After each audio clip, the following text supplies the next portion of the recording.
Olá, esse é o Conexão.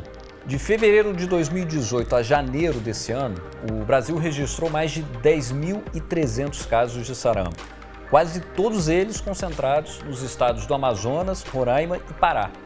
Em 2016, a Organização Pan-Americana de Saúde tinha considerado a doença erradicada no Brasil, mas o vírus voltou a circular no nosso país. No ano passado, o Ministério da Saúde anunciou ter batido a meta de vacinar 95% das crianças até 5 anos durante a campanha entre agosto e setembro. Mas por que a doença voltou e que perigo isso representa?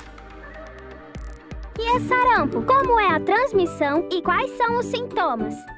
O sarampo é uma doença grave e muito contagiosa. Ela é transmitida por meio de secreções expelidas ao tossir, espirrar, falar ou respirar. Os sintomas do sarampo são febre alta, erupção e vermelhidão na pele, tosse, coriza, conjuntivite e manchas brancas que aparecem na mucosa bucal.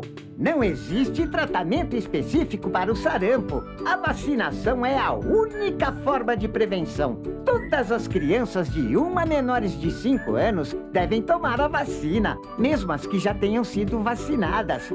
A vacinação é gratuita. Vá até uma unidade de saúde e não se esqueça da caderneta. Com proteção, as doenças não voltarão. Saiba mais em saude.gov.br/vacinar é proteger.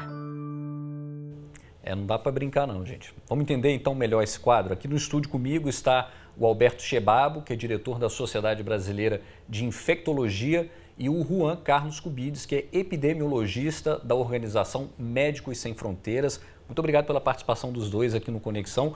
Começo perguntando aqui para o Chebabo, qual que é a explicação mais plausível para o retorno da doença? Aqui no Brasil, primeiro.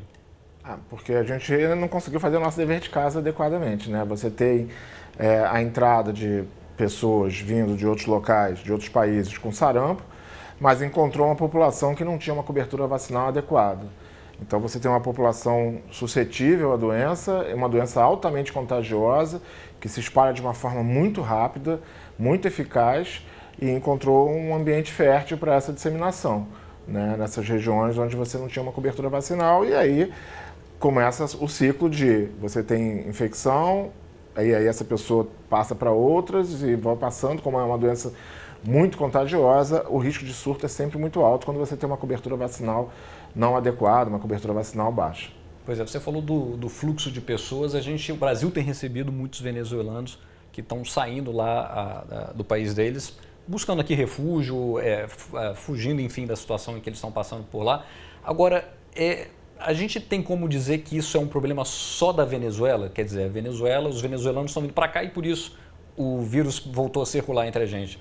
Não. Na realidade, a gente já teve, há uns 3 anos atrás, um surto no Ceará e em Pernambuco de sarampo, da mesma forma, trazido por turistas, né, de outros locais, inclusive da Europa. A gente tem surto de sarampo acontecendo em alguns países na Europa, Itália, no leste europeu, alguns países do leste europeu, e a introdução do vírus, seja por alguém que vá para aquela região, brasileiro, que vai passear e volte infectado, ou um turista desses locais que entre no país e encontre um terreno fértil, você vai ter essa disseminação se você não tiver uma cobertura vacinal adequada.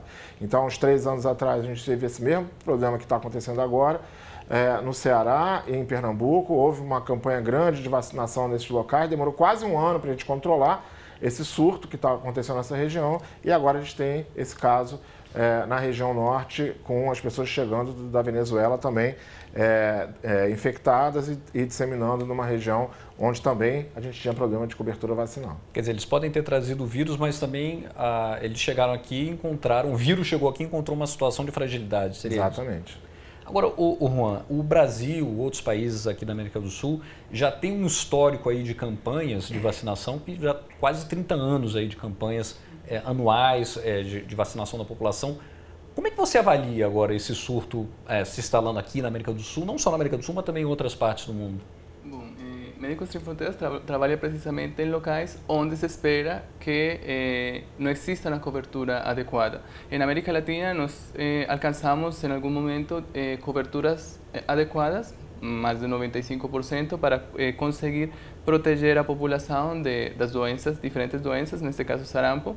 Mas, por exemplo, nós no ano 2017 vacinamos mais de 2 milhões de pessoas na República Democrática do Congo, que é realmente o tipo de população com que a organização trabalha, que são excluídas dos serviços de saúde, que não têm esse acesso a serviços de saúde e por isso eles não podem ter acesso a vacinas, que fazem parte dos serviços de atenção básica. Na avaliação de vocês, pode ser que em algum momento esse esforço de imunização ele se reduza, até mesmo porque os governantes, a sociedade vê que a doença não está mais aí, não está aparecendo, e aí há uma queda nessa proteção, até mesmo as famílias começam, não, o sarampo a gente não ouve mais casos, então não precisa ir lá vacinar agora. Esse tipo de comportamento acontece? Vocês percebem isso por aí? Sim, porque é isso que você falou, né? A doença deixou de circular, muitas das pessoas mais jovens não viram sarampo, não sabem da gravidade, não conhecem a gravidade, porque não viram irmãos morrerem com sarampo, ou terem casos graves, internados com sarampo, ou parentes, e acabam achando que é uma doença comum da infância, que não é tão grave, e deixam de vacinar por causa disso. A gente tem esses boatos também anti-vacina, que as pessoas acabam acreditando. Então, o próprio sucesso da vacina de sarampo, que fez com que a doença durante um tempo desaparecesse, também é responsável por esse relaxamento das pessoas. E as estruturas de saúde também, de alguma forma, relaxaram. A gente tem que lembrar que toda a estrutura de vacinação no Brasil ela é feita pelos municípios, é de responsabilidade pelos municípios, e eventualmente se você tem uma falha especificamente num local, numa cidade ou numa região, você pode comprometer todo esse programa, porque você tem ali uma população que deixa de ser imunizada, né, e é muito suscetível. E a gente tem falado que para o sarampo, especificamente, por ser uma doença muito contagiosa, para você não ter surto a partir do momento da introdução do vírus, você tem que ter uma cobertura vacinal entre 95% e 98%. Quer dizer, é um esforço realmente muito grande, né? Você tem que manter ali uma campanha anual permanente, né, de alerta, de conscientização. E eu fiquei muito impressionado fazendo a pesquisa para essa edição do Conexão, de saber que o que é um vírus, o vírus do sarampo, ele é um dos mais contagiosos, né? Ele consegue realmente se alastrar muito rápido, né? Ele é altamente contagioso, se transmite pelo ar e realmente por isso é que a cobertura vacinal alta é tão necessária, porque se você se relaxa e essa parte perigosa, que quando já não existe no ambiente, quando ele não está circulando e se reduzem as taxas de vacinação, as pessoas viram suscetíveis. Então, em qualquer momento que outra pessoa esteja contaminada, vai criar um surto ou, em muitos casos, uma epidemia. Agora, comparativamente com outras doenças, o quanto que a gente pode dizer que ele é mais fácil de transmitir? Realmente, de transmissibilidade? Eu acho que os dois vírus que têm maior poder de transmissão, maior facilidade, é o sarampo e a catapora. Ambos têm uma taxa de ataque, que a gente chama, elevadíssima. Então, se você pega, por exemplo, uma pessoa com sarampo, entra num local que tem outras 100 pessoas naquela mesma sala que não foram imunizadas, que são suscetíveis, se essa pessoa com sarampo entra naquela sala, 95 pessoas daquelas 100 vão ter doença. Correm o risco de ter doença. Vão ter doença. 95%. A taxa de ataque é muito alta. Então, por isso que... E a catapora, né, a varicela, a catapora também é a mesma coisa. São dois vírus que têm uma infectividade muito elevada, muito alta, e essa facilidade de transmissão aérea, né, e principalmente a questão de um período de incubação longo, onde a pessoa não vai estar doente, mas ela está transmitindo o vírus, né, para outras pessoas, facilita muito essa disseminação. Eu queria até mostrar umas imagens que a gente tem aqui, imagens que a gente conseguiu na internet, que mostram um pouco das manifestações clínicas, né? O sarampo, uma das características do sarampo são essas manchas vermelhas, né? Esse rasgo cutâneo que a gente fala, né? Tem até um outro nome técnico, vocês podem me ajudar aí. Mas é um quadro também que se confunde com de outras doenças, né? Realmente, ela faz parte das doenças exantemáticas. Exantema é o rash, e ele aparece. No começo, ela poderia ser muitas coisas. Esse, por exemplo, é característico de sarampo ou seria já catapora? Está mais parecido com catapora? Não é tão patognomônico do... não parece tanto sarampo, né? Mas no início, às vezes, pode confundir mesmo. O sarampo, catapora não, porque a catapora normalmente você vai ter bolha e tal, e o racho do sarampo é mais aquelas lesões avermelhadas. Né? E esse racho cutâneo, essas manchas vermelhas, elas começam a aparecer geralmente aonde? No rosto, no caso do sarampo? Sim, principalmente nos primeiros dias. Por trás das orelhas, no rosto e depois se dissemina no resto do corpo. Às vezes a gente vê que de arriba para baixo, não? É uma disseminação muito organizada, por falar assim. Uma outra doença também que se caracteriza por esse quadro, a rubéola, né? Como é que a gente diferencia, por exemplo, um quadro de rubéola para um quadro de sarampo?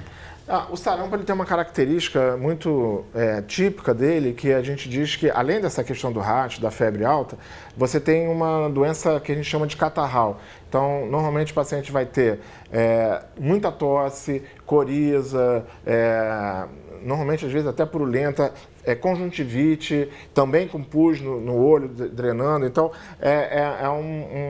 diferente das outras doenças, porque catapora não dá nenhum quadro respiratório, a rubéola não dá quadro respiratório. Então, esse quadro respiratório ele é bastante característico do sarampo, esse quadro catarral, né? De tosse, nariz escorrendo, olho escorrendo, vermelho e mais o racho e a febre, são muito característicos além das lesões na boca e tal. Então, o sarampo tem essa característica muito específica dele e quem já viu um caso de sarampo não esquece e diagnostica muito facilmente o sarampo quando vê outro caso. Entendi. Agora, em relação a, por exemplo, quando você encontra uma criança, talvez você possa me ajudar mais com isso, com a experiência na África, por exemplo, por onde você passou.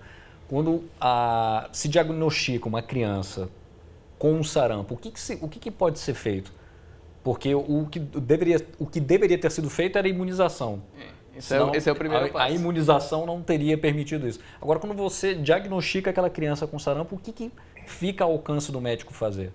Não existe um tratamento específico, apoio a pessoa na sintomatologia, tentar lidar com essa sintomatologia. Amenizar o que ela... Isso. Esse quadro que vocês falaram da secreção. Exatamente. E se existem outras doenças de base que fazem a pessoa mais suscetível, também tentar lidar com essas doenças. No caso das crianças, pode ser uma criança desnutrida, então você já tem que tentar hidratação, nutrição adequada para a criança conseguir superar a doença.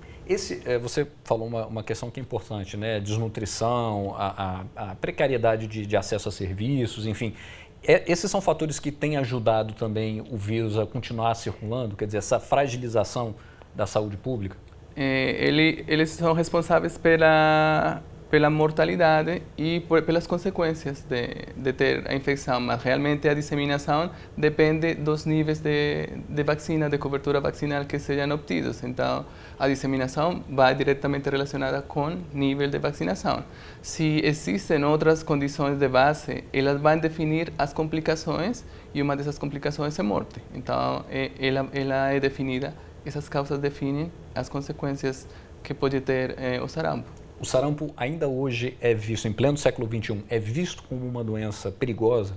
Sim, sim, porque é uma doença que, principalmente em crianças muito pequenas, ou em pacientes que têm alguma outra doença de base, e aí alguns pacientes imunodeprimidos, ou mesmo com doenças, ciência cardíaca, que é uma doença comum, né? Um paciente diabético, ele pode complicar com muita facilidade e pode levar à necessidade de internação hospitalar e até a morte por complicações ou da doença de base ou do próprio sarampo, né? Então é uma doença que a gente considera, e o risco de complicação, o sarampo é uma doença que a gente diz que ela diminui a imunidade do paciente.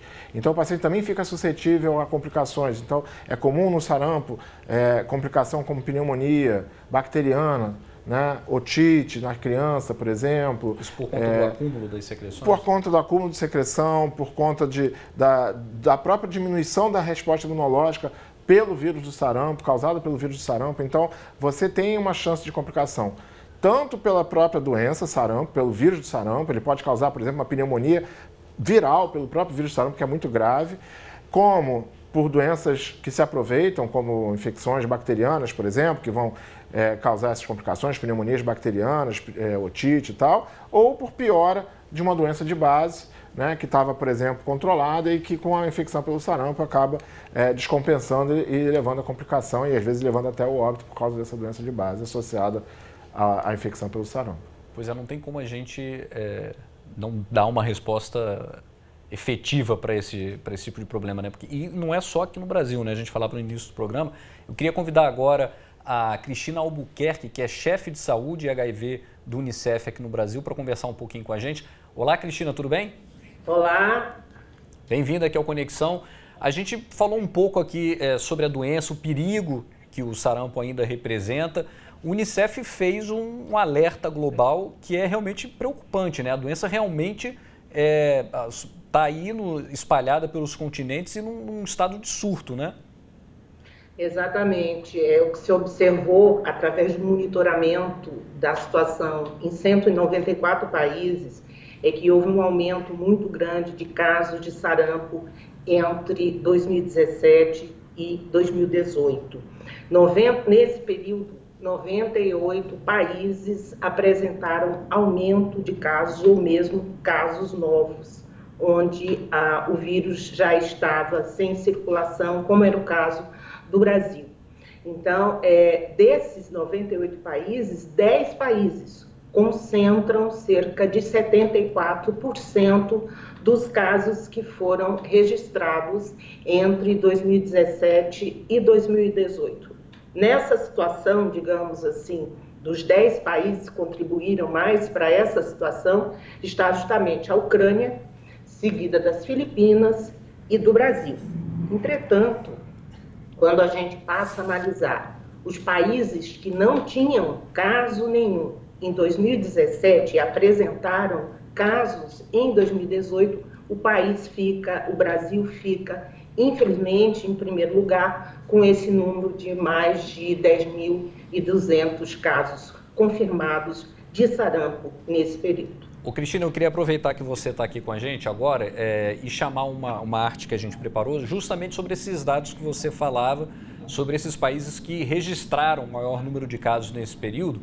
A gente tem uma tabela que está nesse alerta que vocês fizeram, o ranking dos países com surto de sarampo, né, com casos registrados entre 2017 e 2018. Você falava nesse ranking, a Ucrânia no topo com 30.338 casos, as Filipinas vindo logo depois aí com 13.192, o Brasil com 10.262 e em quinto lugar ali a gente tem a Venezuela com 4.916.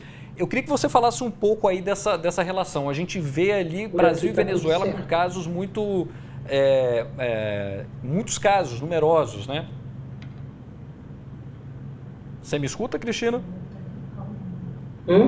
Oi, Cristina. Não, agora sim. Acho que a gente perdeu a Cristina. Será que ela está ouvindo agora a gente? Voltei. Oi, Cristina, voltou. Vamos lá. A gente acabou de mostrar aquela tabela que estava na divulgação que o Unicef fez, com um ranking dos países com mais quantidade de casos registrados, né? E tem ali o Brasil ocupando a terceira posição e a Venezuela na quinta. Quer dizer, na avaliação de vocês, o que levou esses dois países aqui da América do Sul a aparecer aí como focos aí desse surto? Bom, a questão da Venezuela é outra situação, né? E é um país com uma população muito menor do que o Brasil. E o que causa mais estranhamento, no nosso caso, é exatamente porque, como já foi bem dito anteriormente, o Brasil registrou os últimos casos de sarampo em 2015. Em 2016, recebeu o certificado da Organização Mundial de Saúde de eliminação da circulação do vírus no país e depois nas Américas. E, infelizmente, em 2017... nenhum caso registrado e aparece, então, a partir de 2018, mais de 10.200 casos confirmados já da doença em todos os territórios brasileiros, né? Em todas as regiões, eu quero dizer, do Brasil apareceram, pelo menos aqui no caso do Distrito Federal, um caso confirmado de sarampo. E, Cristina, se você me permite, o estudo que vocês fizeram também, a divulgação de vocês também mostrou que entre os países que já tinham, onde a doença tinha sido considerada erradicada, entre os 10 países que voltaram a registrar casos, o Brasil está justamente no topo, né? Exatamente. E é uma diferença muito grande, porque assim, o Brasil tem mais de 10 mil casos e os outros têm questão de centenas ali. Isso aí só reforça o seguinte: se você observar essa tabela que o Brasil que os países que não tinham caso nenhum em 2017 apareceram casos em 2018, o país está em primeiro lugar, o Brasil. O que você pode ver é que, por exemplo, a Colômbia aparece em quarto lugar, com 188 casos confirmados. E a gente sabe que a Colômbia, o processo migratório na Colômbia de refugiados muito mais intenso para o Brasil. Então, isso só reforça a questão de que a nossa população não estava imunizada. Como bem disse o doutor Alberto, não fizemos o dever de casa de forma adequada, de forma homogênea no país como um todo e deixamos a população, especialmente as crianças menores, completamente vulneráveis ao reaparecimento, seja do sarampo ou de qualquer outra doença prevenível pela vacina. Cristina, a gente está chegando próximo ao final do programa. Eu queria que você falasse um pouco do apoio que o Unicef está fazendo a esses governos, né, que têm enfrentado esses surtos da doença. Bom, primeiramente nós estamos fazendo um trabalho em todos os abrigos que têm crianças em Boa Vista e em Pacaraima.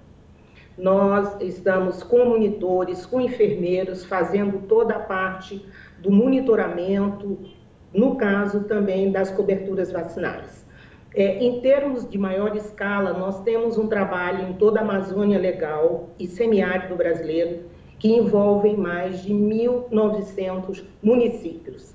Chama-se o selo Unicef, onde um conjunto de municípios, no caso, um grande conjunto, adere a alguns desafios com suas respectivas metas e com os seus respectivos indicadores. E no final da edição, ele é medido e nós conferimos o selo Unicef. Nós inserimos um novo indicador, que é a cobertura da vacina tríplice viral, onde está um dos elementos, o sarampo, e vamos fazendo essa animação, essa provocação e esse apoio técnico para os municípios. Também trabalhamos em 10 capitais. Além disso, numa parceria com o Ministério da Saúde, nós pretendemos, este ano, em breve, fazer um estudo sobre os determinantes econômicos, culturais, sociais, dessa redução na cobertura vacinal, não só do sarampo, mas em tantas outras vacinas, que ocorreu surpreendentemente depois de 2015, onde até então a gente tinha, de uma maneira geral no país, boas coberturas vacinais. Tá certo, Cristina. Queria agradecer e desejar sucesso aí nessa parceria com os governos, viu? Obrigada. Valeu. Bom, a gente está chegando aqui no final do programa. Eu queria ouvir bem rapidinho aqui do Juan. Você teve uma experiência importante ali na África, né, no enfrentamento ali do sarampo. A situação lá, o que é mais complicado para eles, para fazer esse enfrentamento na sua avaliação? Bom, basicamente, o contexto não existe quem leve esse serviço de vacinação até as pessoas. Eles não estão acessando a vacina. Esse é o trabalho que Médicos Sem Fronteiras faz em populações vulneráveis que são excluídas de serviços de saúde, seja qual for, levar para essas populações o que eles estão precisando dentro disso. São muitos serviços, trabalhamos com em diferentes atividades de saúde, uma delas é vacinação. Entendi. Bom, a gente chegou no final do programa, eu queria agradecer muito a participação de vocês aqui, os esclarecimentos. É importante a gente falar sobre essa questão. A doença, infelizmente, não sumiu do mundo, está aí, a gente não pode descuidar. Voltem sempre aqui ao Conexão, viu? Muito obrigado.